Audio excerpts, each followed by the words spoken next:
Voy a cantar esta canción con mucho cariño de mi corazón a la República Dominicana, la casa del merengue y la casa de la bachata.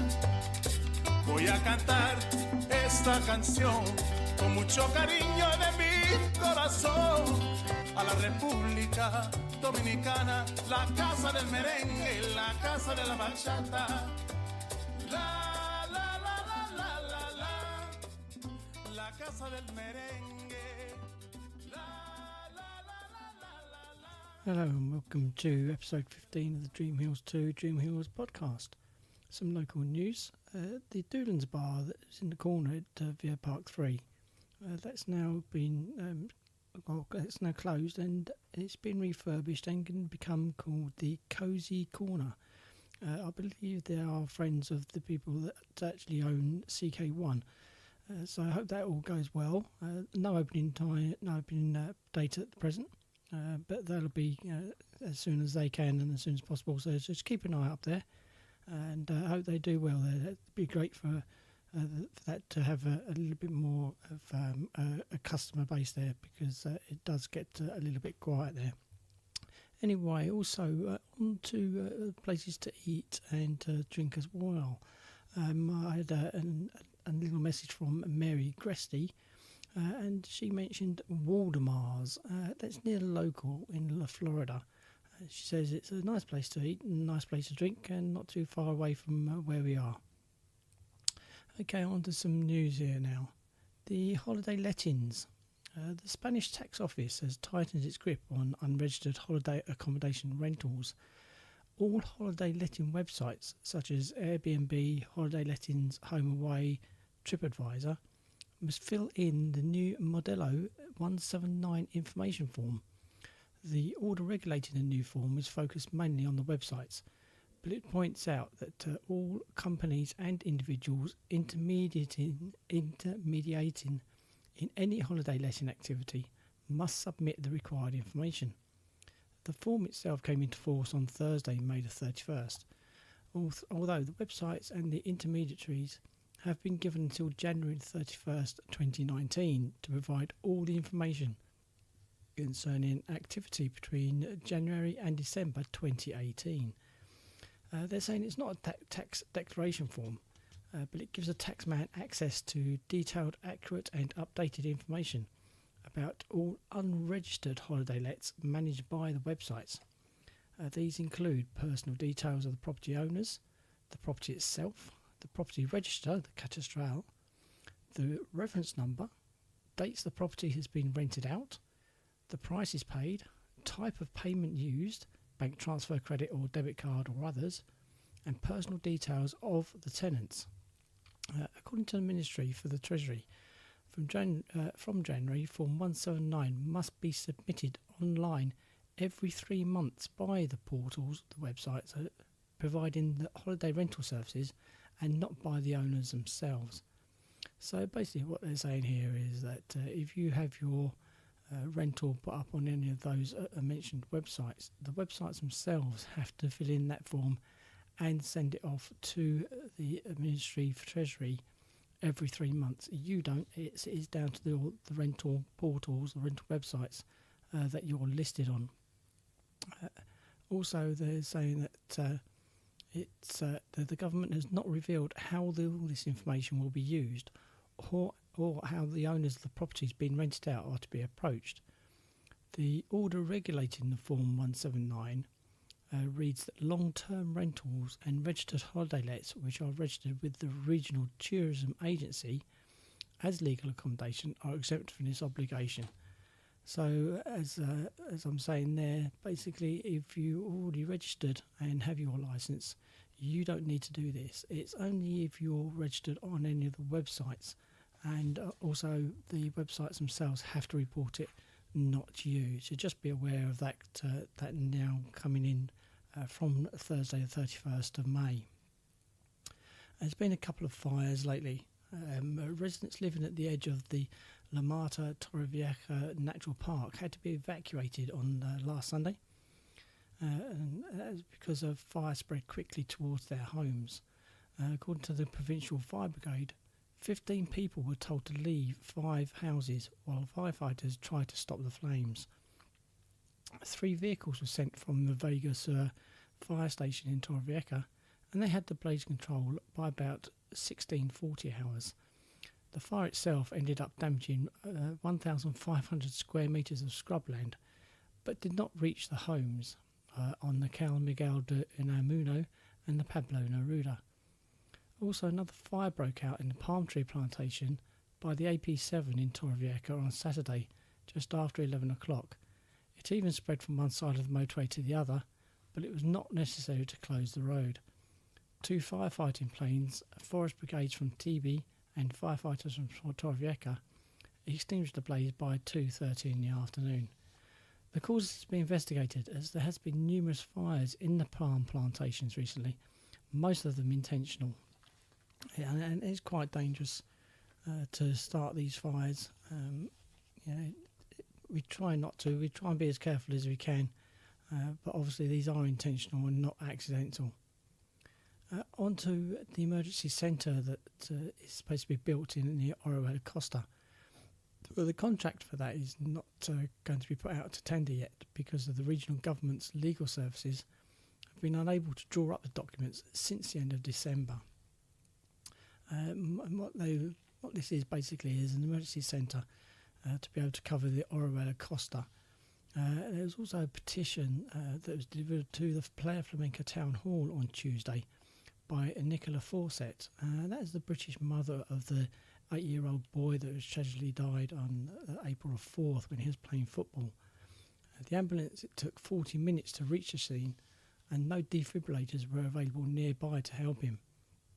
And this forced the local authorities actually to take some action, and they ordered defibrillators for local police cars at the public buildings and required any of the new bidders for the new beach bars to actually have some defibrillators there as well. So let's get it sorted out. It is needed. We do need more cover actually on the Orihuela Costa during the summer months, as on the one at Cabo Roy is actually only on duty for 12 hours a day. Onto the air show that's going to be held on the 9th to 10th of June. There's going to be 100 Guardia Civil officers that will be controlling the main access roads to San Javier and the Santiago de la Ribera, Los Alcaceres and San Pedro del Pinatar. And this is to manage the 300,000 expected visitors to go and see the open day and the air show. The Guardia Civil advised drivers to use alternative roads to the AP7 and the RM19 motorways and the N332 to reach Santiago de la Ribera due to expected traffic jams. They've recommended taking the RM1 motorway and the F14 secondary road to reach the Mar Menor area. There are going to be additional parking spaces available in Los Alcaceres, San Javier, San Pedro del Pinatar, Pilar de Horadada and Torre Pacheco. There will also be free shuttle buses available every 10 minutes from the parking areas to the beaches on Sunday between 8:30 and noon. The authorities announced that the parking areas, updated info and the useful tips will be published on the website at www.75anniversarioarga.es. I will put that website page up onto the show notes so you can have a look at that as well. And it's saying it is the 75th anniversary this year, so well done to them, and just be aware of that traffic around the area. Now, quite a few weeks ago, there was talk of the taxis in Torrevieja and the taxis from Orihuela being able to actually pick up and drop off people. Well, the regional government has given the final go-ahead for the taxi drivers from Orihuela Costa and Torrevieja to set up a joint service area over the summer. And according to the regional government, legal taxi drivers from Orihuela Costa will be able to pick up passengers from the taxi ranks at Avenida de la Libertad, Casa Grande Industrial Estates, the bus station and Torrevieja Hospital. On the other hand, legal taxi drivers from Torrevieja can collect passengers from the taxi ranks at Playa Flamenca Xenia Boulevard, Cabo Roy and Villa Martin Plaza. Now, although the area is to be considered a joint service area, the taxi drivers will still be allowed to charge the higher rates for travelling between the municipalities. So basically what they're saying there is that yes, you can pick up a Torrevieja taxi from Villa Martin or Cabo Roy or the Xenia Boulevard, but they can and are allowed to charge you extra because they're going from one municipality or a Vuelo Costa into Torrevieja.